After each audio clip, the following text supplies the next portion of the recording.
We'll begin by chanting Om three times, followed by the invocation shlokas. Om.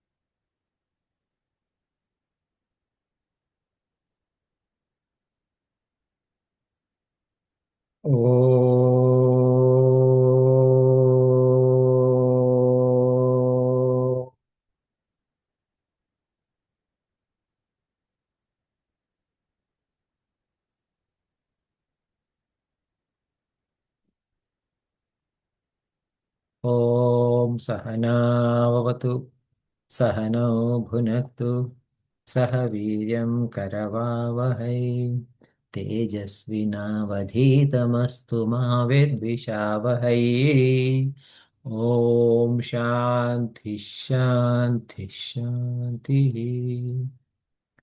समस्तजनकल्याणे निरतं करुणामयं Namami चिन्मयं देवं सद्गुरुं ब्रह्मविद्वरं सद्गुरुं ब्रह्मविद्वरम्. As we are covering Upadesha, we'll do the Mangalacharna for the Upadesha. So if you please repeat after me, go off mute and repeat after me.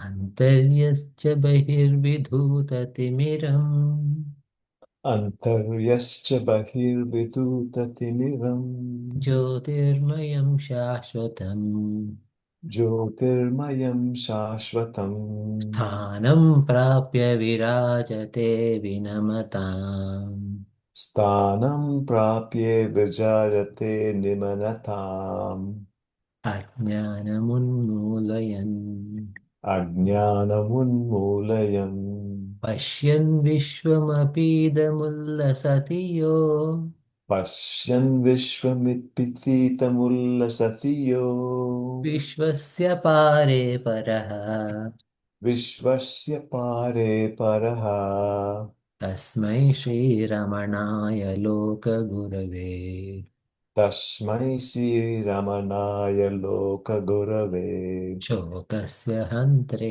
नमः. शोकस्य हन्त्रे नमः. Thanks, Arunji. So today will be the concluding session of Upadesharam. And in case if we go over by 10 minutes or so, please bear with me. Okay. So as we are studying, what is the difference between Jiva and Ishvara? So Veshahanatah uh, uh, Vastu Kevalam, right? So the difference is only with respect to Vesha. And what is the Vesha here that they're talking about? Vesha or the costume is nothing but Upadhi. Upadhis are and the consequent nature that arises due to Upadhi. Let's say when we say Upadhi, again, just a refresher is at the individual level, Upadhis are this Sthula Sharira, Sukshma Sharira, Karna Sharira, as in the physical body, causal body, and subtle body. And at Ishvara level, it is universal, macro, cosmic. Okay, so at individual level, it is microcosmic, this macrocosmic. Again, there it is uh, the causal world, subtle world, and the physical world. So, because of that, Ishvara will have larger power. Right? He is called as Sarva Shaktiman, etc. We are Alpa Shaktiman. He is called as Sarvagnya. Sarvagnya means one who knows everything, and we are Alpagnya, who knows very little. But in terms of our true nature, from the standpoint of existence, Sat perspective, both Jiva and Ishvara are one and the same. Now, therefore, for us to have Ishvara Darshana, what we need to do is that we need to just go beyond the Upadhi. Then it is not like Ishvara is far away or removed from me, but Ishvara is very core of me.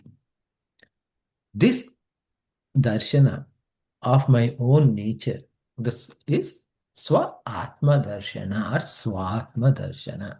This alone is Ishvara Darshana. Now, when this word darshana is used, understand that there's nothing to be seen. Okay? Because I'm not separate from myself.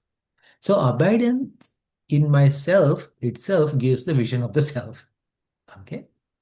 And again, abidance is not doing something, but it's a natural state we get to by continued practice. So when you say Ishwar Darshana, oh, I seen Bhagwan, Bhagwan has got this form, that form, in this manner, that manner. No. Okay. So rather, Ishwara Darshana means,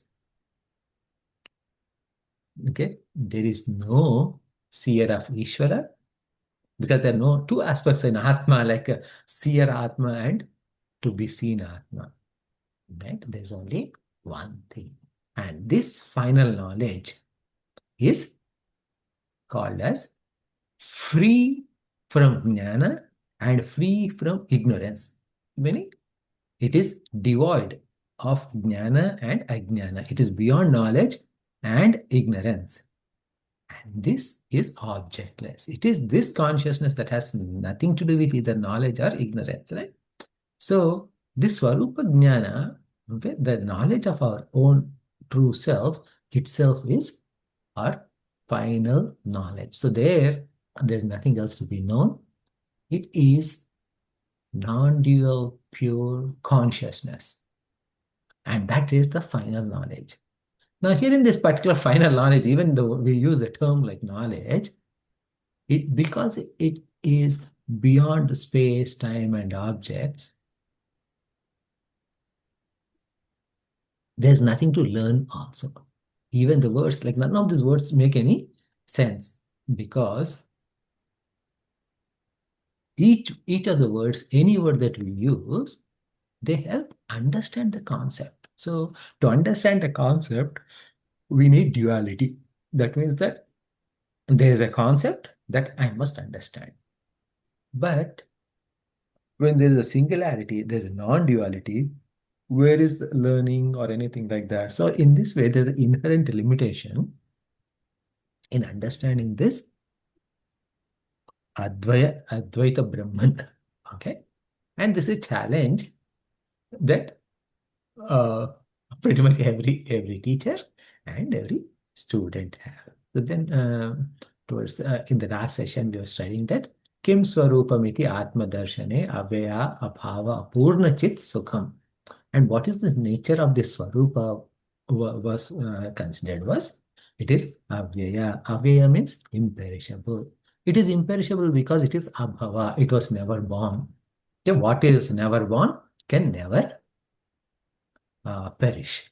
Whatever is born, that anything that is subject to birth is subject to death. Anything that is beyond birth is beyond death. That is why it is avyaya, it is abhava. And apurna, okay? Apurna means completely full. Okay? Because there's nothing to add into it, nothing can be removed from it, because there is nothing other than it. Apurna, and that alone is chit, consciousness, that alone is sukham or ananda. And then we also saw, so this is where we stopped. Okay, so any questions before we go into 29th shloka?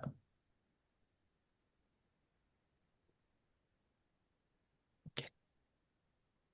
So 29th shloka of Upadesha. Okay, so we had 30 shlokas, so we're going to complete 29th and 30th, and today we're going to conclude the Upadesha, right? I'll break down the shloka parts. Okay, Bandha Mukti Atitam. Bandha Mukti atitam together becomes bandha muktyatītam. Param sukham. So bandha muktyatītam param sukham. This is the first line. Vindatiha jivastu daivikaha. So that is vindati and iha together become vindatiha. Jivaha and tu together becomes jivastu daivikaha. Okay, so this is the word breakdown of the 29th shloka. So one of you please repeat after me.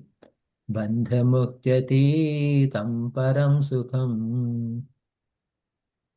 बन्धमुक्त्यति तं परं सुखं विन्दतिह जीवस्तु दैविकः.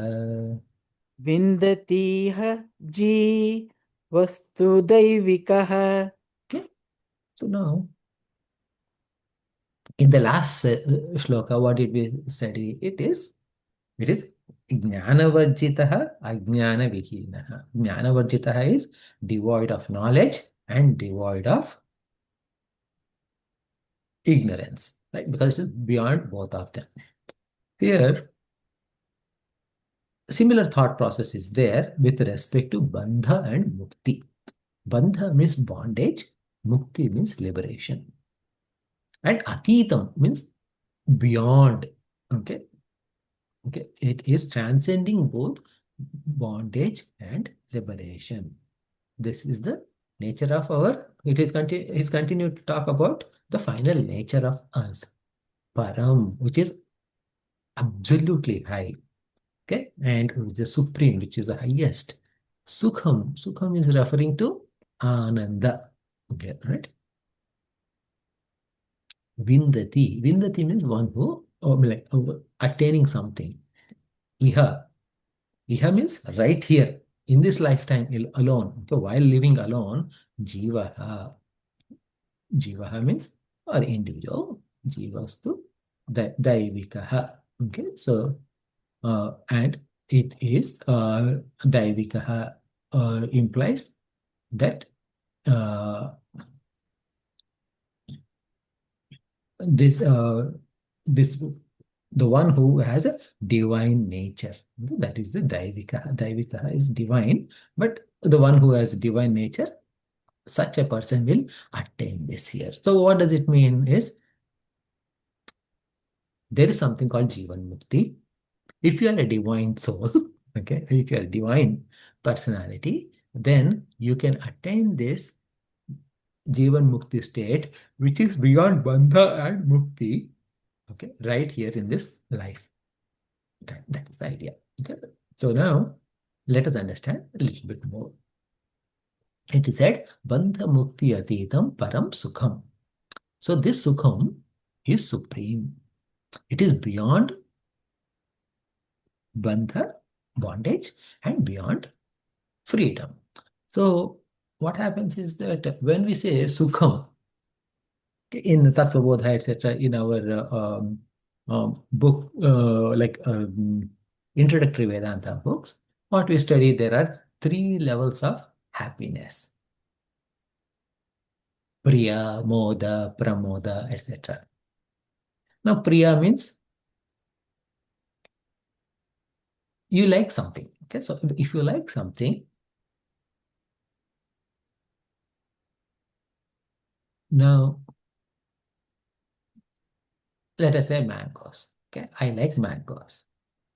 Now, mango season is here, and I have a thought that I can buy, and someone tells me that, okay, maybe in Patel Brothers or some other grocery store, Indian grocery store closer to you, okay, the mangoes have come. And the thought that, I can eat the mangoes now. So that gives a happiness. So Ishtavastu, when you think about Ishtavastu and the possibility of meeting the object of your desire, the happiness that comes out, it is called Priya. Now you went to the grocery store, bought the mango, and brought them home. Now, when you bought the mangoes, now they are within your grasp, within your reach. So, when you are in contact with your object of desire, that is moda, the second level of happiness, second degree of happiness.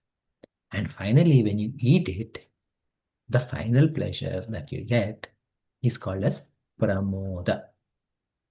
Now, this priya, moda, pramoda are all gradations of happiness with respect to our transactional reality. But this paramasukham that is being talked about is not in comparison to priya, moda, pramoda, because it is something like this. You have, let's say, you have ocean. Now, the amount of happiness I can gain is based upon the size of my upadhi. Upadhi meaning my stula, sukshma, karna, shariras. So, it is almost like me going into an ocean and I want to get some water, bring the water to my home from ocean. Then I can bring water with a cup or a bucket or a tank. But I cannot bring the whole ocean into my home.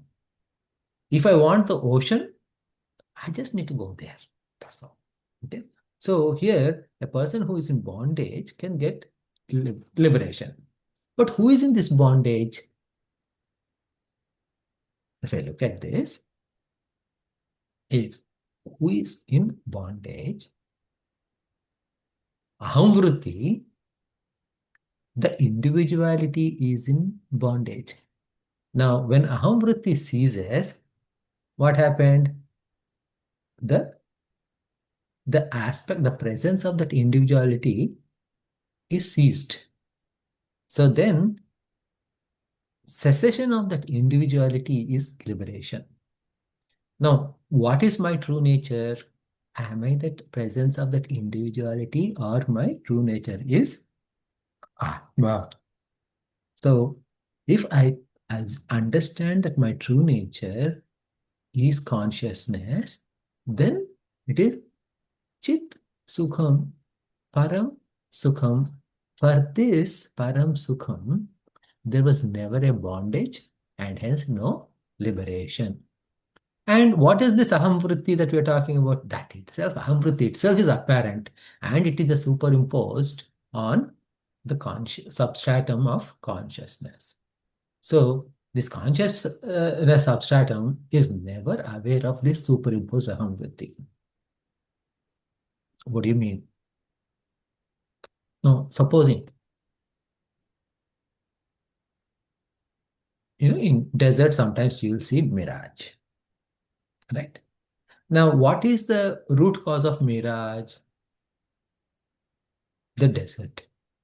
The desert and sun, right? So sunlight reflecting on desert, it will create some, it goes to some physical phenomenon because of which there is an optical illusion when I see that there is a mirage in the desert.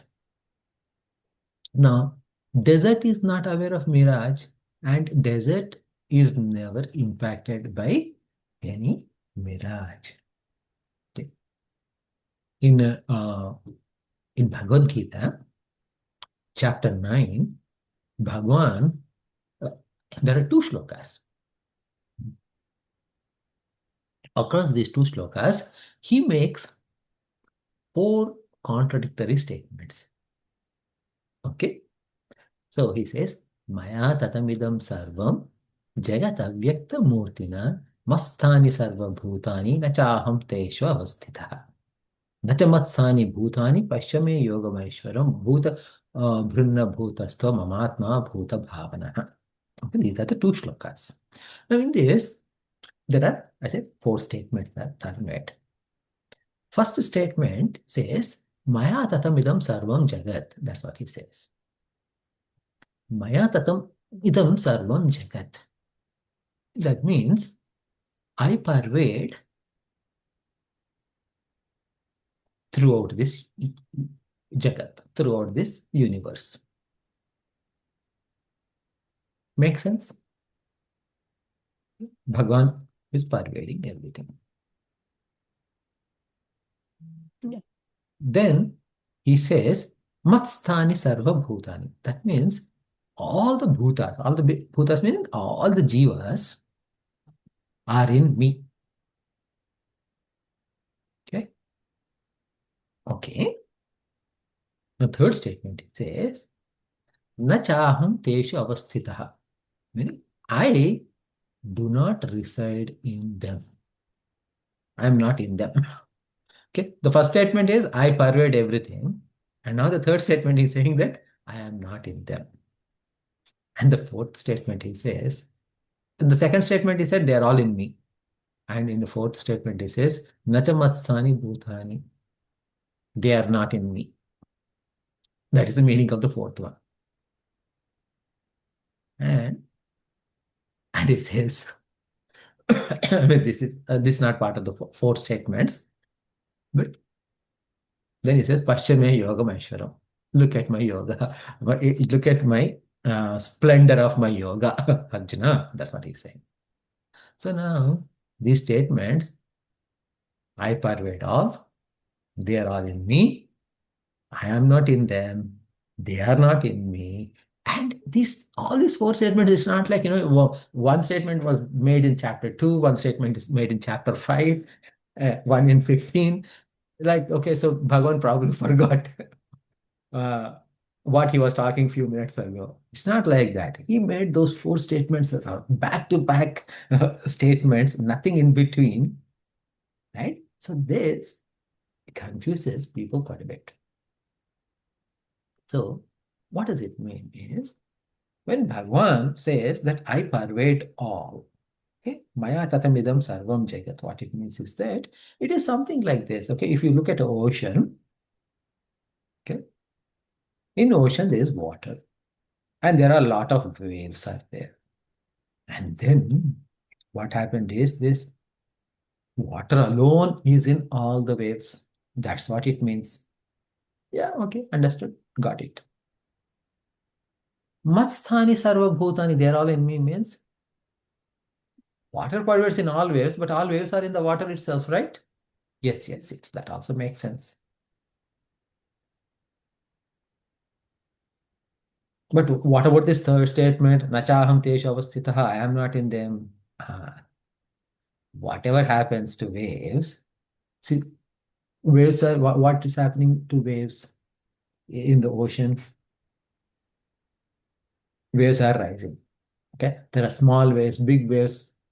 Okay, all at any given time, millions and millions of waves are there. We're not just talking about, like, when you think about ocean, please don't think about the seashore of ocean. Okay, it is the middle of the ocean.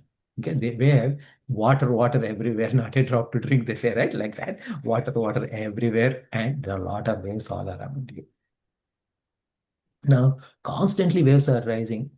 Now, when a wave rises, it becomes big, and then when it falls, it crashes. Now, wave may be saying, like, I'm growing. Okay, I'm bigger than this wave. I'm wider than the other wave. Okay, look at me like that. And it is gaining mass, and then it is growing big, high, and then it's saying, oh my God, I'm falling, and it falls and it dies. Okay. Now, when this happened to the wave, what is wave made up of? Water. So any change in, now, did water got damaged, or did water got any impacted by the rise or fall of the wave? No, right? So that means whatever is happening at our level, at Jiva level, as a superimposition, like a snake on the rope, whatever is happening to the snake, rope has no impact. In the same way, Bhagavan has no impact. So that's what I am not in them means. Okay, so that means that not only my birth and death has no impact on Bhagwan, none of the thoughts, etc., none of them have got any impact on Bhagwan. So here again, who is Bhagwan we are talking about? Who is all pervading? And then like a first statement, which means what?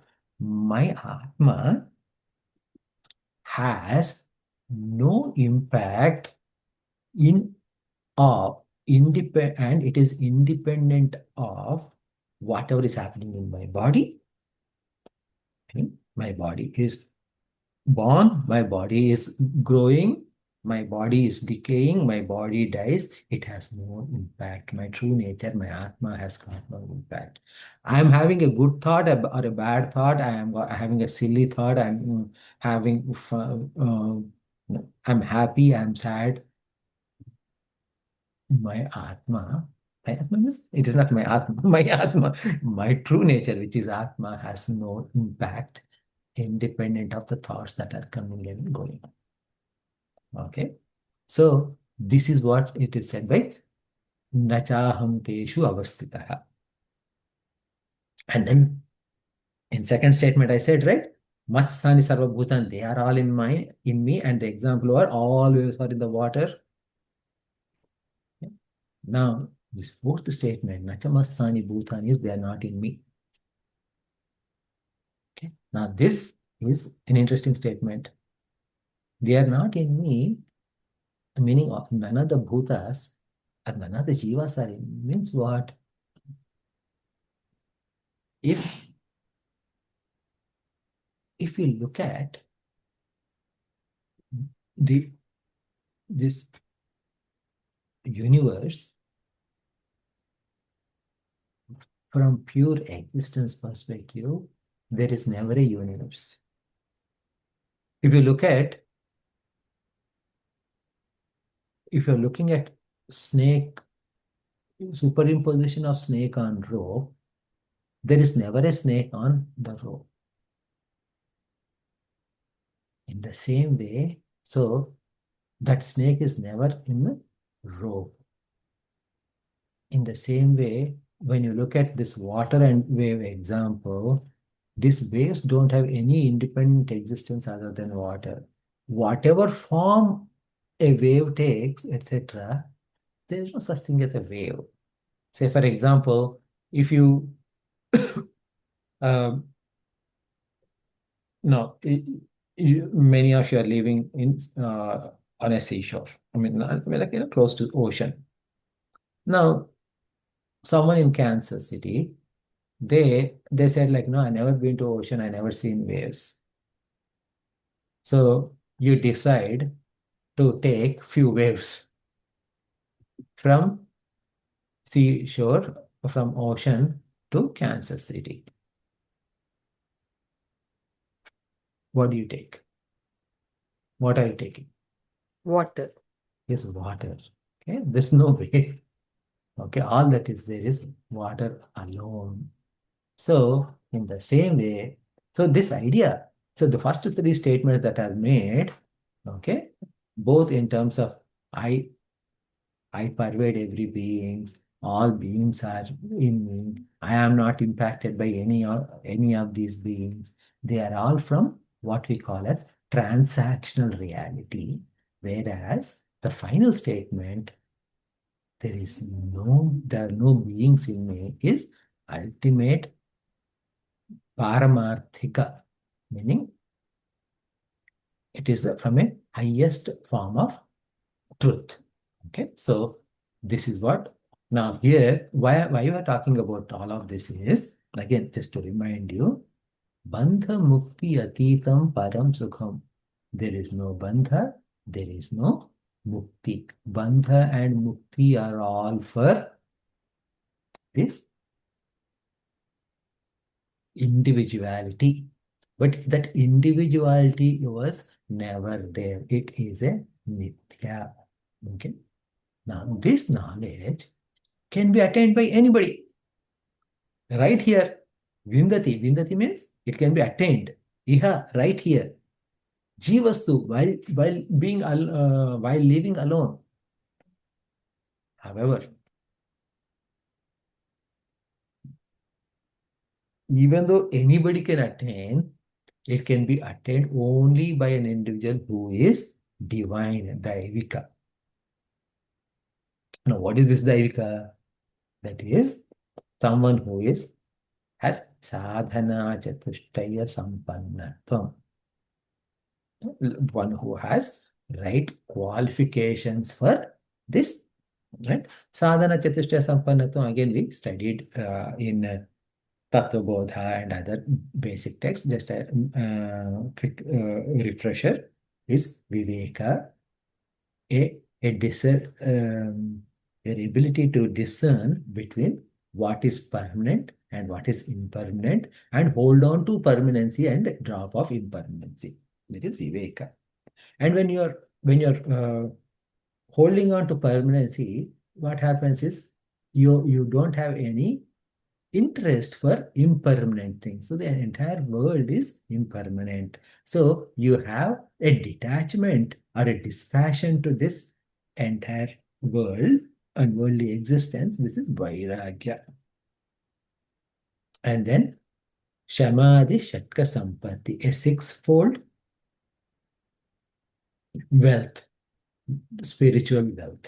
What is it? Shama, Dhamma, Uparama, Shraddha, Samadhana, Titiksha. Shraddha, Titiksha, Samadhana. They're like, oh, okay, so Shama means control of mind is Shama. Control of your ability to control your external organs of senses is Dhamma. Senses and also uh, the karmendriyas and jnanendriyas. Okay, so bahyendriya control. Okay, so that is Dhamma. So that means that just because I saw something, I don't want to run behind it. Yeah, that is the idea. Uparama is when I am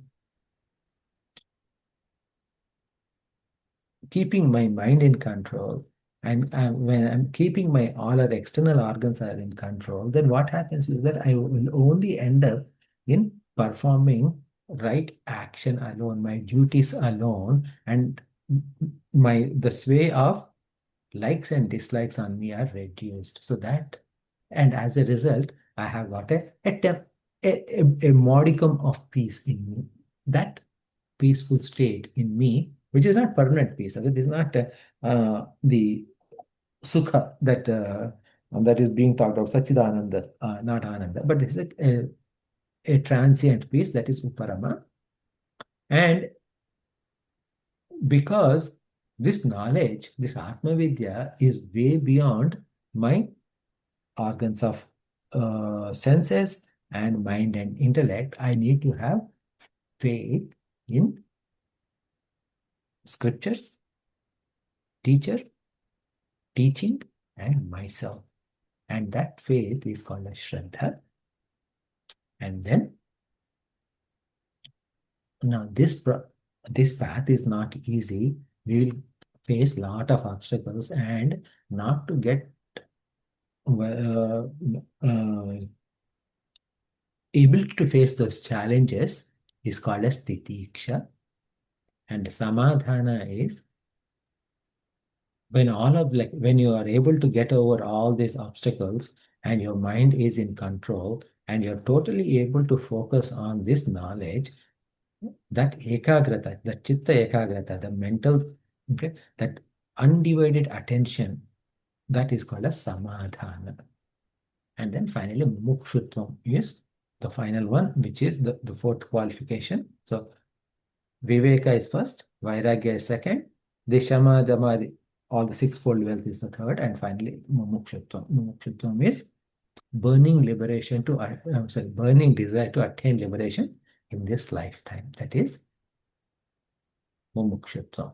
So all of these are sadhana chatushtaya sampannatvam. When someone builds all of this, such a person can experience this Jivan Mukti right here in this lifetime alone.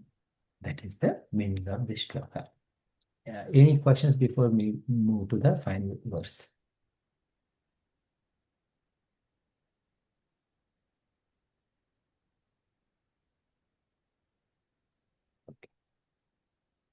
we chant the final verse.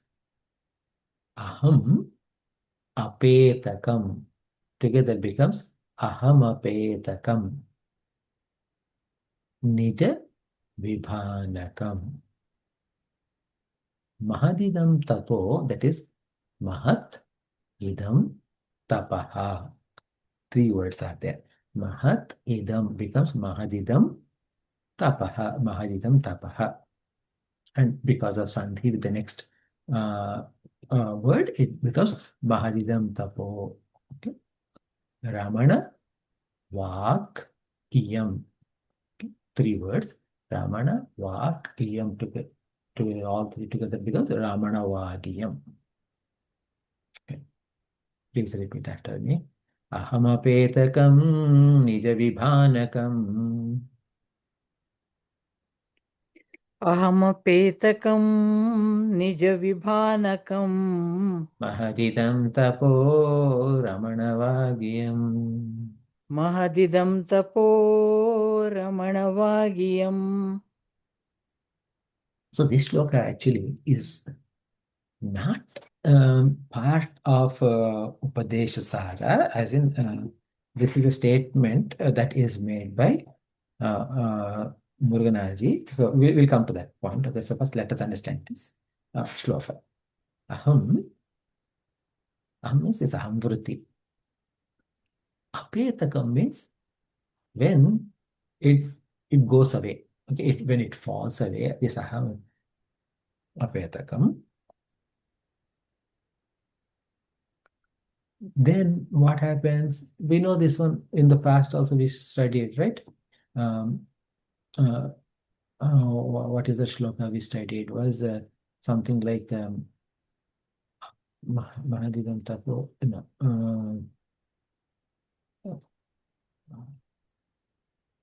अहमयं कुतो भवति चिन्मतः ऐपतत्यहं निजविचारणम् अहमिनाशभाजहमन्तया स्फुरतिहृत्सयं परमपूर्णसत्या. The 20th श्लोक. अहमिनाशभाज्य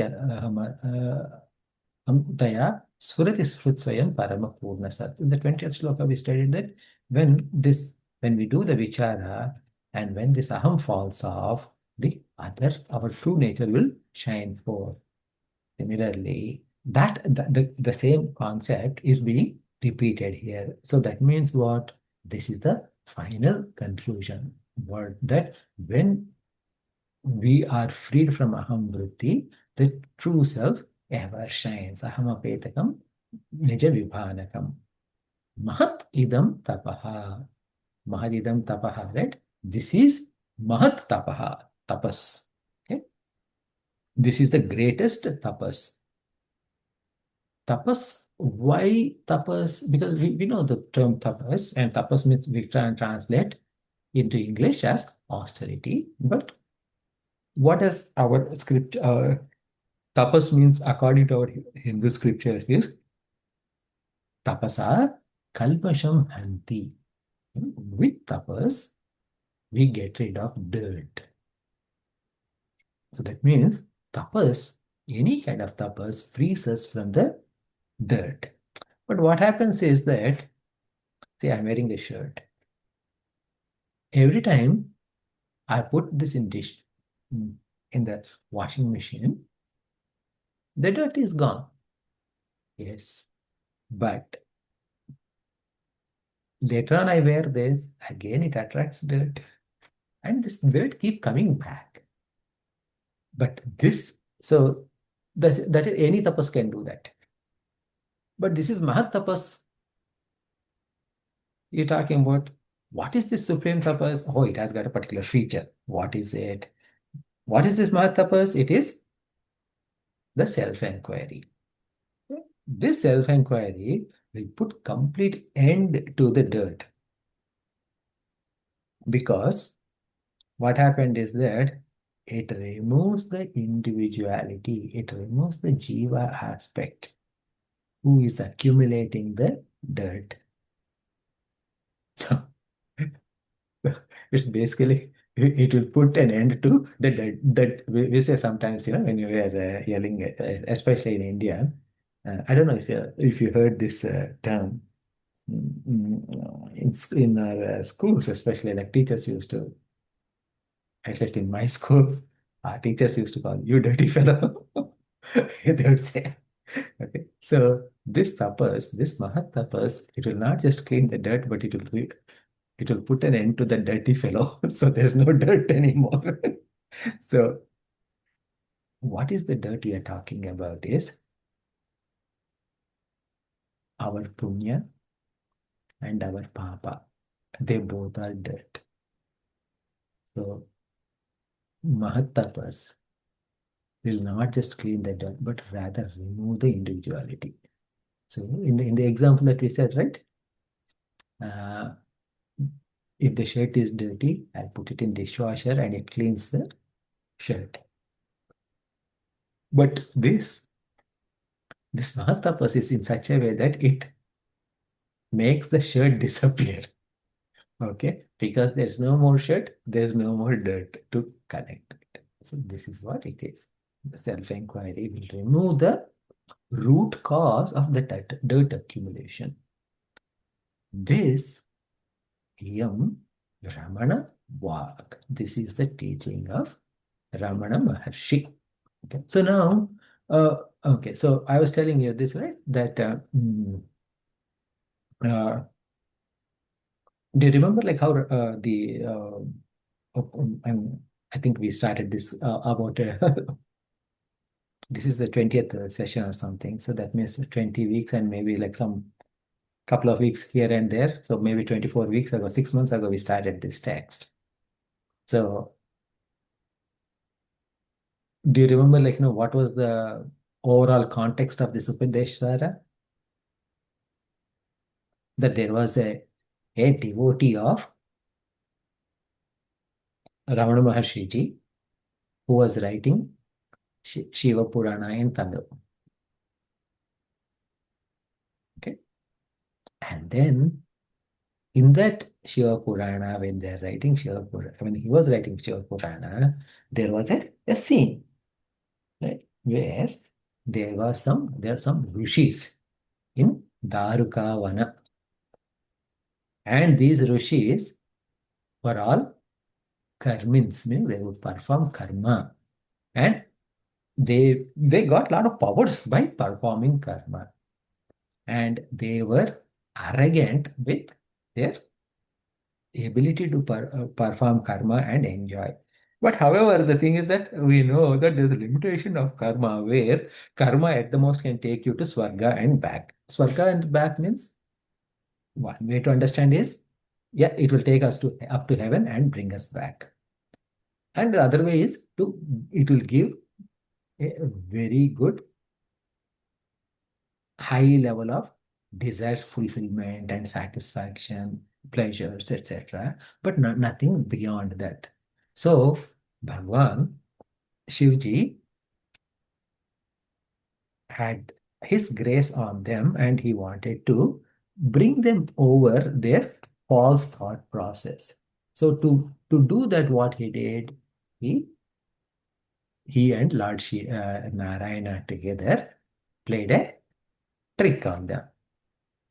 And when it appeared as if all the wives of these sages have gone with Lord Shiva.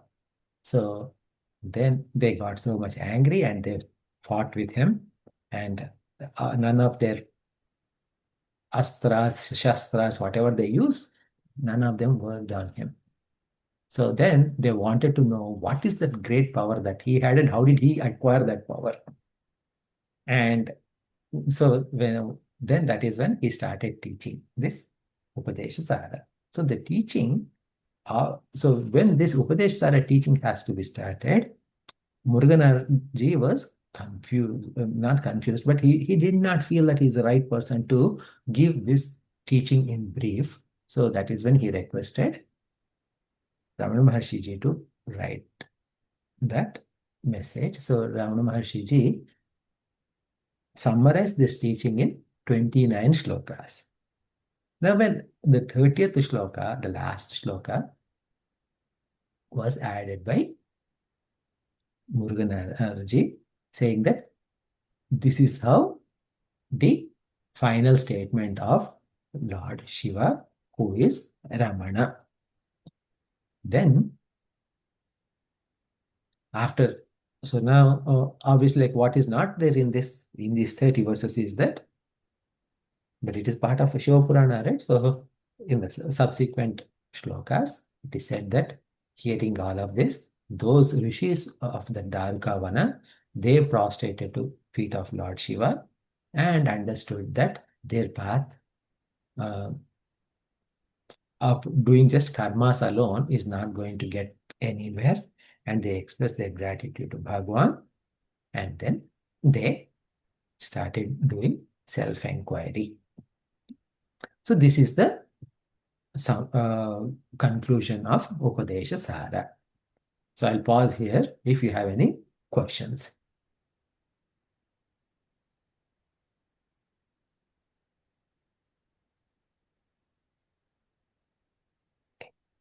So if there are no questions, let us quickly review the entire 29 or 30 shlokas. Very briefly. Okay, so this is Kartaragneya Prapya. So the teaching starts with Karturagneya prapyate phalam karma kim param karma tajjadam. So in this shloka, Bhagwan, because the audience or the students were all performing karma and they were thinking that karma alone is great, he wanted to first break that idea. So he says that the result is not coming because of your actions, but it is because of Kartuhu, Ishvara.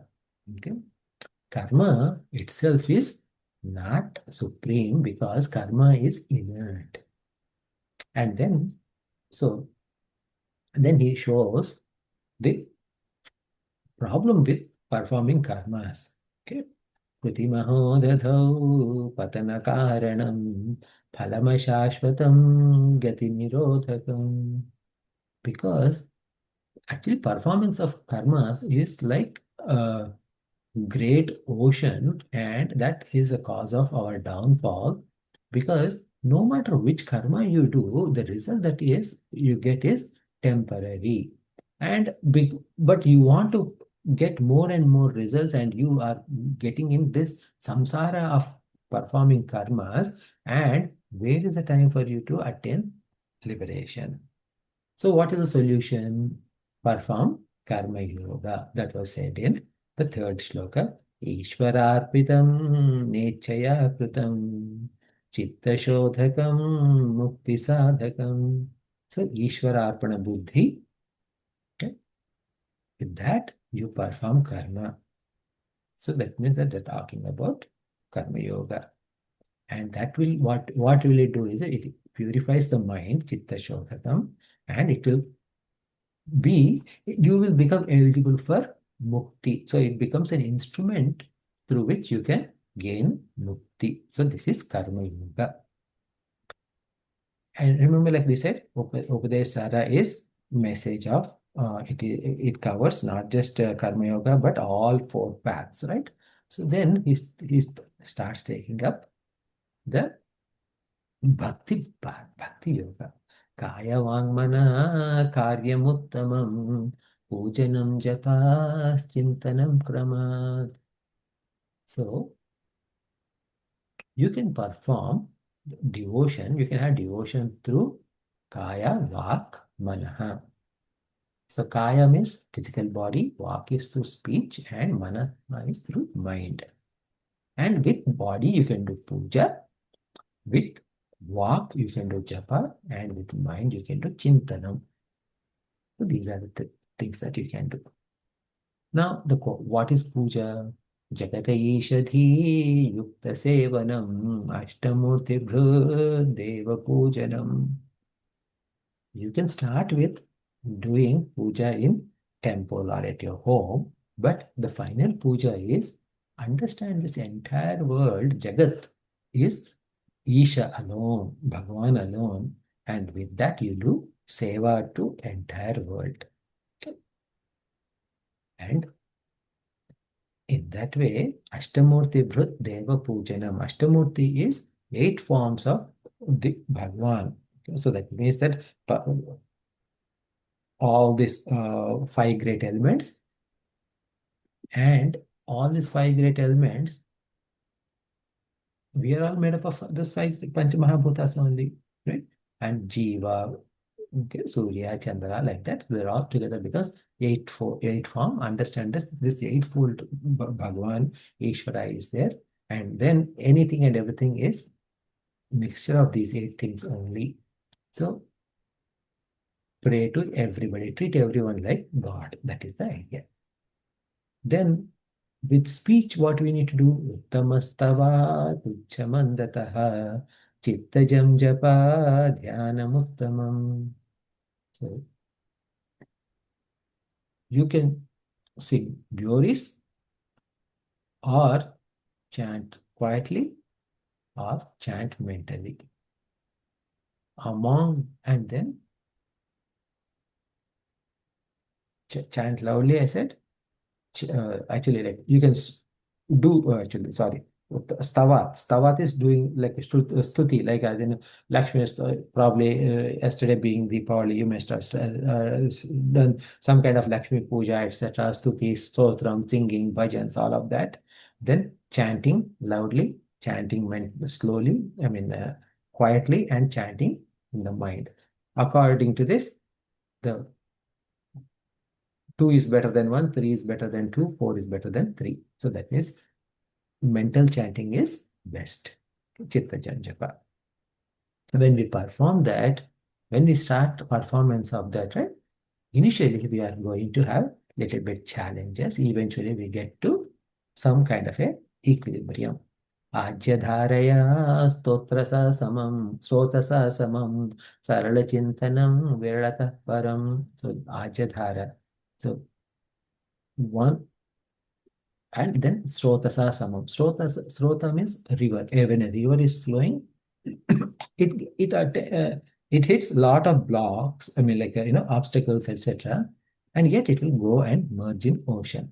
So in the same way, like when we start, our mind also will be getting hit by so many obstacles, so many other thoughts, etc.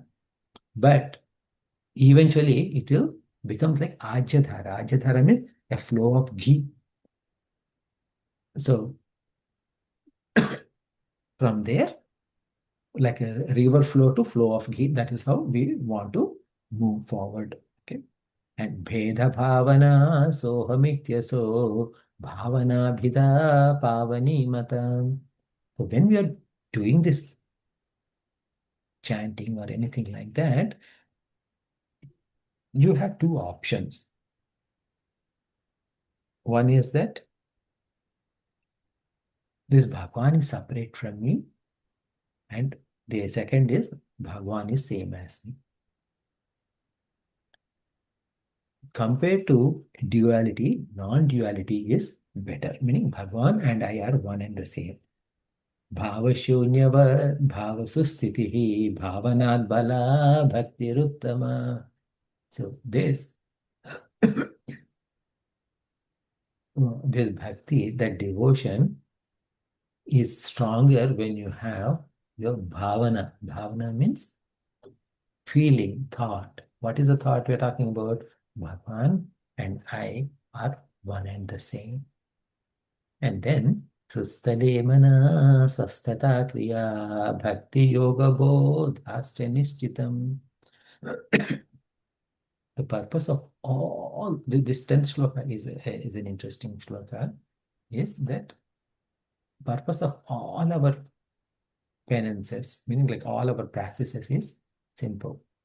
Keep the mind in heart. I mean, in our Atma. When the mind is resting in our true nature, then that is the best thing. Okay. So then he says he turns into Yoga Marga. Yoga Marga means Patanjali Yoga Marga. Vayuro or Kriya Yoga, like that, right? Vayurodhana liyate manaha jala pakshivat rodha sadhanam. this mind, to control the mind, what you can do is that you can control the breath, meaning pranayama. Through pranayama, you can control the mind a bit. Chittavayava chitkriyayataha shakayodvayi shakti mulakaha. Because what happens is that chitta and vayu, meaning thoughts and breathing, they both have the same root.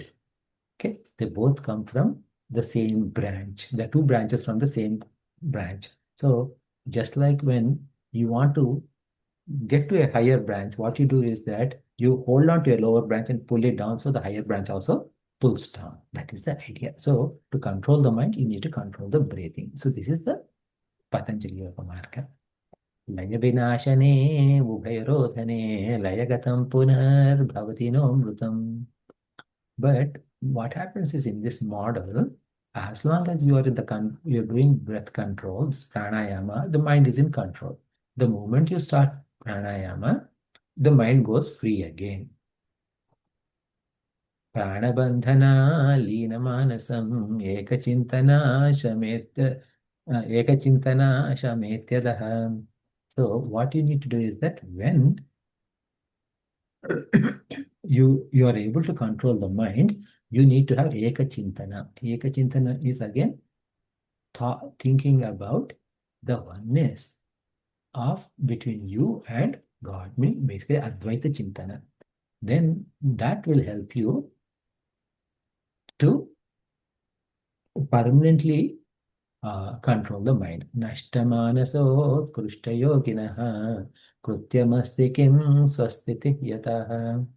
So then, once this mind is completely, the word that is nashtamanasa means like the mind that separates us from Bhagwan, when that is removed, then such a person is called as Utkrishta Yogi, meaning someone who is achieved. Drishyavaritam chittamatmanaha chittvadarsanam tattvadarsanam.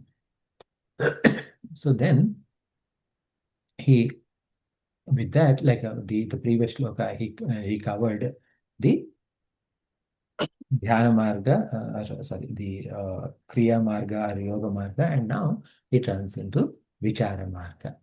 When the Drishya, when the the Drishya is removed, whatever is there is Chittam.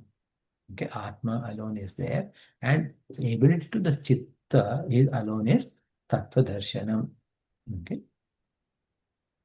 So, Manasam tu kim margane krute naiva manasam marga arjavat. If you think about what is mind, you'll realize that there is no mind at all. Okay.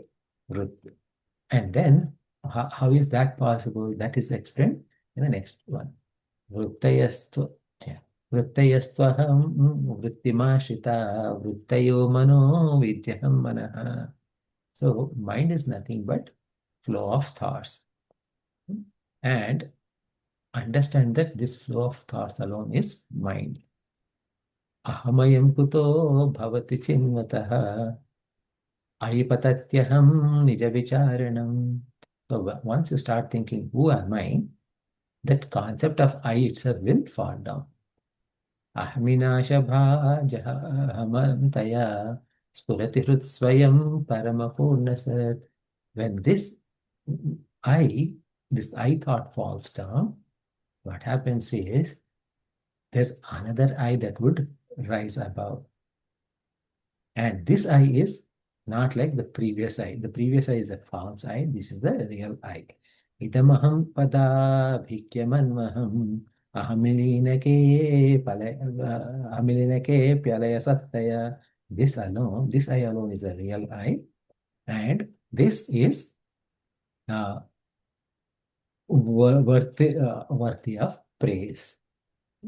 Vigrahendriya pranadhi tamaha nahamekasat tajjadam hi asat. So whatever you think about Vigraha, means this physical body, Indriyas, Pranas, Dhi means intellect, Tamas means Ajnana, all of them All of them are Jadam and Asat. Meaning all the Panchakoshas are Jadam and Asat. Ekam Sat. Okay? Aham Eka Sat. Okay? Sat meaning my Atma alone is truth. Sattva bhasika chitva ketara sattaya hi chet chittaya yahi aham. So when that sattva shines forth, understand that sattva and chitta are not two different things. Sattva and chitta are one and the same. Sat alone is chit and the chit alone is me. Vishayo Vishajivayor Veshadhibhita Satsvabhavatu Vastu Kevalam. Even though we think about microcosm as me as individual and macrocosm as universe and Ishvara, all of these are costumes or Vesha based on upadhis. But when you remove those upadhis, it is the same material. Veshahanata swatmadarshanam, Ishadarshanam swatmarupataha. So when that costumes are removed, we are able to find our true natures. Swa Atma Darshanam.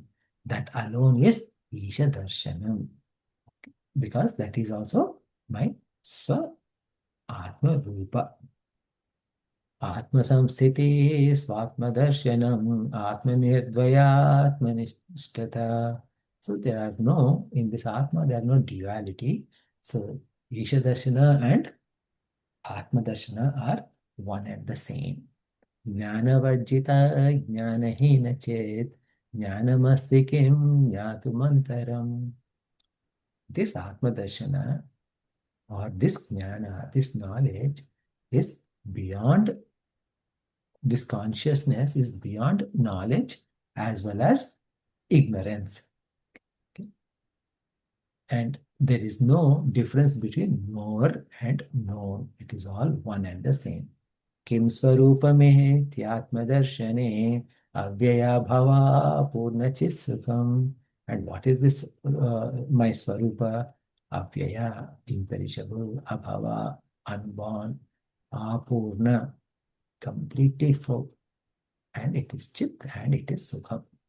Bandha mukyati tam param sukham vindayati jivastu daivikaha.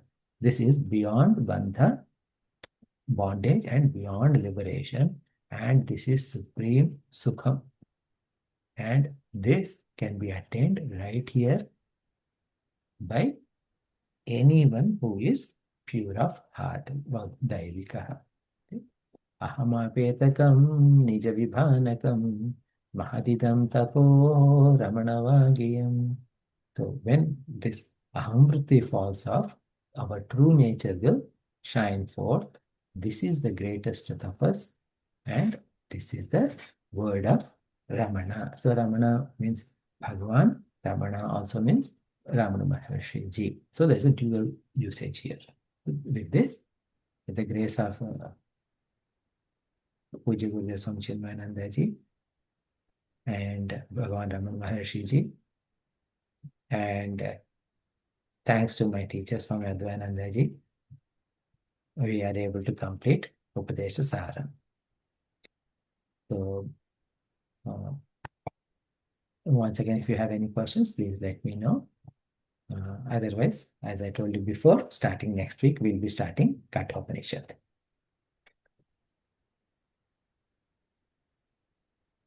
Any questions? So we'll In other close. words, Yeah, go ahead. each and every one of us will have to go through all these phases, right? Not necessary. No, pick what works best for you. And Bhagavan Ramana Maharshi Ji, in his opinion, think about how many verses are put, emphasized for each path. Karma Yoga, 3 lines, three shlokas, Bhakti Yoga, 4 or 5 shlokas, the what was the Yoga Marga, 4 or 5 shlokas, but about 15 at least shlokas for Vichara Marga. So that shows his interest and his preference. Okay, so according to him, follow vichara marga, question you, who you are, right? Question yourself who you are. And this questioning doesn't require any external uh, instruments. Okay, so for example, if you want to do pranayama, you should be able to sit properly and do the pranayama properly, all of that. This one, you don't need any physical strength or anything like that. All you need to do is question yourself, who am I? Yeah. Thank you. Yeah.